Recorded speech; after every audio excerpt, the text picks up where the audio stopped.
Welcome you all on behalf of lord. হঠাৎ করে আমাদের ঘুরে আসা হলো দীঘা সৈকতে। খুব সুন্দর আমাদের ছোট্ট একটা ট্যুর হলো, যেখানে ফ্যামিলি ট্যুরও বলা যেতে পারে, যেখানে আমি, আমার ওয়াইফ রুমা, আমার ছেলে ছিল এবং সঙ্গে ছিল হচ্ছে আমার শাশুড়ি মা, আমার শালা বউ, তাদের দুটো ছেলে এবং তার বড় ছেলেটার জন্মদিনও ছিল।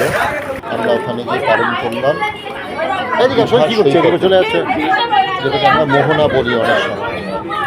খুব শান্ত সমুদ্র যেখানে, সেখানে পালন করলাম। তো কিছু কিছু চেষ্টা করছি আমি ভিডিওতে এবং ছবি দেওয়ার জন্য, যাতে দেখে আমরা আগামী দিন অন্য অন্য জায়গায় ডিসিশন নেব। কিন্তু সংসার ধর্ম করলে হয় না, মাঝে মাঝে টুকটাক করে বেরিয়ে পড়লো কাছাকাছি, কম খরচার মধ্যে, যাতে খুব কাছাকাছি জায়গায় আমরা ঘুরে আসতে পারি। এতে আমাদের মনও ভালো থাকে, আগামী দিন কাজগুলো ভালো হয় যদি আমাদের ব্রেনটাকে ঠিকমতো রাখা যায় সেখানে গিয়ে।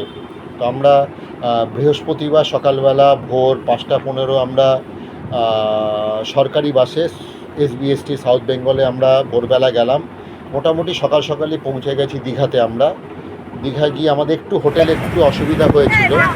তারপরে আমরা যে হোটেলটা আমরা পেলাম, অসাধারণ হোটেল, খুব সুন্দর হোটেল। সবচেয়ে যেটা প্লাস পয়েন্ট ছিল সেটা হচ্ছে একদম টপ ফ্লোরে তাদের সুইমিং পুল ছিল, যেটা আমাদের সবচেয়ে ভালো লেগেছে। আমরা সেখানে গিয়ে হোটেলে গিয়ে আমরা সবাই করে আমরা অনেকক্ষণ আমরা ঘুরেছিলাম। সেদিকে আমরা সমুদ্র যাইনি, আমরা বিকালবেলা টুকটাক ঘোরাঘুরি করলাম। ঘোরাঘুরি করে বলছি ব্যায়াম করার জন্য কলকাতা ঠিক আছে, দীঘা ঠিক নয় ব্যায়াম করার জন্য। খরচা করে দীঘাতে সে ব্যায়াম করার কোনো প্রয়োজন নেই। তারপরের দিনকে আমরা সকাল থেকে বেরিয়েছিলাম সমুদ্র সৈকত হয়ে, আমরা মোহনায় গেলাম। মোহনায় গিয়ে আমরা সেখানে গিয়ে বিভিন্ন মানুষের সঙ্গে কথা হলো, আলাপ হলো। তারা অনেক আমাদের ভালোবাসলো সেখানে, আমরাও তাদের সঙ্গে অনেকক্ষণ কথা বললাম। সেখানে গিয়ে আমরা সমুদ্র সৈকতে অনেকক্ষণ আমরা ছিলাম, স্নান টান করেছি আমরা। এটা হচ্ছে আমরা ছিলাম নিউ দীঘা, আমরা গেছিলাম ওল্ড দীঘাতে। কারণ ওল্ড দীঘাতে যেহেতু আমি আগে অনেকবার গেছি দীঘাতে, যাতে ওল্ড দীঘাটা আমার মোটামুটি চেনা জায়গা হয়ে গেছে, যার জন্য খুব ভালো হয়েছিল।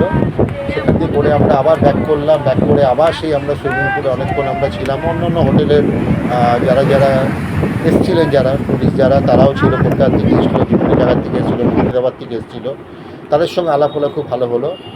বিকালবেলা আমার শালার ছেলের জন্মদিন পালন করলাম আমরা সেই মোহনায় গিয়ে। আবার ওল্ড দীঘায় গেলাম। তারপরে আমরা খাওয়া দাওয়া করলাম। করে ফিরতে মোটামুটি প্রায় 10টা সাড়ে 10টা এসে আমরা বিভিন্ন কথাবার্তা গল্প করে প্রায় রাত 1টা-1:30 পর্যন্ত আমরা জেগেছিলাম। পরের দিনকে আমরা সকালবেলা চলে আসার জন্যে বেলাতে, সকালবেলায় আমরা মোটামুটি তাড়াতাড়ি করে ঘুম থেকে উঠে পড়ি, কারণ আমাদের সবচেয়ে গুরুত্বপূর্ণ ছিল আমরা যেটা আমাদের দর্শনার্থীর জন্য যেটা হয়েছে সেটা হচ্ছে জগন্নাথ মন্দির। জয় জগন্নাথ। জয় জগন্নাথ আমরা গেলাম। সেখানে গিয়ে আমরা সুন্দর আমি ফটো কিছু দিয়েছি, আপনাদেরও ভালো লাগবে ফটোগুলো দেখে। তো আমরা সেখানে পুজো দিলাম, একটুখানি ভোগ প্রসাদ খেলাম। তারপরে আমাদের খাওয়া একটু ডিস্টার্ব হয়ে গেল।